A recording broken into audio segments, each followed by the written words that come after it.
राधे राधे दोस्तों। भगवान श्री कृष्ण के बारे में सबको मालूम है। भगवान श्री कृष्ण का सभी अवतारों में सर्वोच्च स्थान है। संपूर्ण भारत में उन्हीं के सबसे अधिक और प्रसिद्ध मंदिर हैं। दुनिया भर में उन्हीं पर शोध हो रहे हैं और दुनिया भर के लोग उन्हीं को सबसे ज़्यादा पसंद करते हैं। वे देश, धर्म और संप्रदाय से ऊपर उठकर सर्वमान्य महापुरुष हैं। आज आपको कुछ ऐसे तथ्य के बारे में बताते हैं जिन्हें जानकर लोग उनकी ओर आकर्षित होते हैं। श्री कृष्ण अपने भक्तों के मित्र, दोस्त या सखा हैं। वे कभी भी किसी भक्त के भगवान नहीं बने। उन्होंने हमेशा मित्रता को ही महत्व दिया। चाहे सुदामा हो, अर्जुन हो या फिर कलिकाल में भक्त माधव दास और मीरा, श्री कृष्ण अपने भक्तों के सखा भी और गुरु भी हैं। वे प्रेमी और सखा बनकर गुरु ज्ञान देते हैं। उनके हजारों सखाओं की कहानियों को जानने से यह भेद खुल जाता है। श्री कृष्ण 14 विद्या और 16 आध्यात्मिक और 64 सांसारिक कलाओं में पारंगत थे।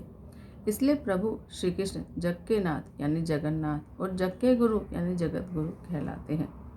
भगवान श्री कृष्ण का भगवान होना ही उनकी शक्ति का स्रोत है। वे विष्णु के 10 अवतारों में से 8वें अवतार थे, जबकि 24 अवतारों में उनका नंबर 22वां था। उन्हें अपने अगले पिछले सभी जन्मों की याद थी। सभी अवतारों में उन्हें पूर्ण अवतार माना जाता है। उन्होंने बालपन में माता यशोदा मैया को अपने मुख में ब्रह्मांड के दर्शन करा दिए थे। वे सांदीपनी ऋषि के मृत पुत्र को यमराज के पास से पुनः ले आए थे। उन्होंने मथुरा में कुबड़ी कुब्जा को उसी समय ठीक कर दिया। उन्होंने इंद्र का अहंकार चूर करने के लिए गोवर्धन पर्वत को अपनी उंगलियों से उठा लिया। उन्होंने धृतराष्ट्र की सभा में जब द्रौपदी का चीरहरण हो रहा था, तब उन्होंने अपने चमत्कार से द्रौपदी की साड़ी लंबी कर दी थी। बर्बरीक का सिर काटकर एक विशेष स्थान पर रख दिया था, जहाँ से वह युद्ध देख सके। जयद्रथ वध से पहले उन्होंने अपनी माया के समय पूर्व ही सूर्यास्त करके पुनः उसे उदित कर दिया था।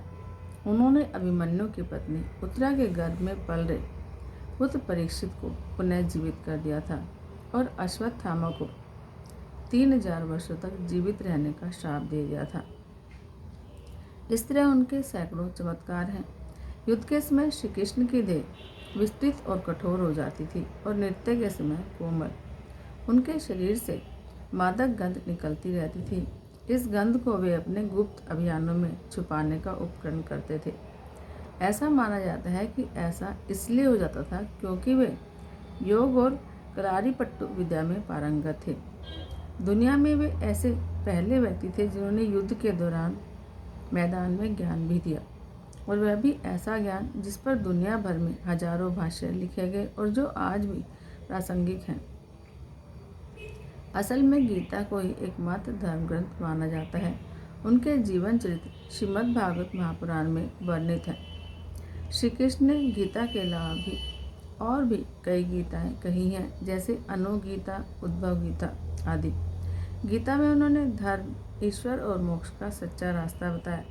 श्री कृष्ण का जन्म एक रहस्य है, क्योंकि उनका जन्म जेल में हुआ और वह भी विष्णु ने अपने 8वें अवतार के रूप में 8वें मनु वैवस्वत के मनवंतर के 28वें द्वापर में भाद्रपद के कृष्ण पक्ष की रात्रि के 7 मुहूर्त निकल गए और 8वां मुहूर्त उपस्थित हुआ। तब आधी रात के समय सबसे शुभ लग्न उपस्थित हुआ।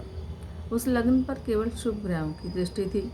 रोहिणी नक्षत्र और अष्टमी तिथि के संयोग से जयंती नामक योग में लगभग 12 बजे अर्थात शून्य काल में जन्म लिया था। इसी तरह उन्होंने मृत्यु का भी चयन तब किया जबकि उन्हें अपने धाम जाना था। पौराणिक मान्यताओं के अनुसार प्रभु ने त्रेता में राम के रूप में अवतार लेकर बाली को छुपकर तीर मारा था। कृष्ण अवतार के समय भगवान ने उसी बाली को जरा नामक बहेलिया बनाया और अपने लिए वैसी ही मृत्यु चुनी जैसी बाली को दी थी। उन्होंने अक्रूर जी को अपना विराट स्वरूप दिखलाया, फिर उद्धव को, फिर राजा मुचुकुंद को, फिर शिशुपाल को, फिर धृतराष्ट्र की सभा में, फिर अर्जुन को 3 बार विराट स्वरूप दिखलाया। कहते हैं कि उन्होंने कलयुग में माधव दास को भी अपना विराट स्वरूप दिखलाया था। श्री कृष्णपुरी में जगन्नाथ के रूप में, द्वारका में द्वारकाधीश के रूप में, गुजरात में श्रीनाथ के रूप में, राजस्थान में सांवलिया सेठ के रूप में पूजे जाते हैं। इस तरह हर राज्य में उनका एक अपना अलग ही स्वरूप है। श्री कृष्ण के माध्यम से उन्हीं के काल में हजारों महिलाओं द्रौपदी, राधा, रुक्मणी, सत्यभामा और गोपियों को मोक्ष मिला था, या कहें कि ज्ञान प्राप्त हुआ था। उन्होंने भक्ति मार्ग के माध्यम से अपने भक्तों को ज्ञान प्राप्त कराया। गोपियों से लेकर मीरा तक और सुदामा से लेकर सूरदास तक सभी को मोक्ष मिला। श्री कृष्ण के करोड़ों भक्त हैं और कई संगठन हैं जो श्री कृष्ण भक्ति का प्रचार प्रसार करते रहते हैं। जय श्री कृष्ण। राधे राधे।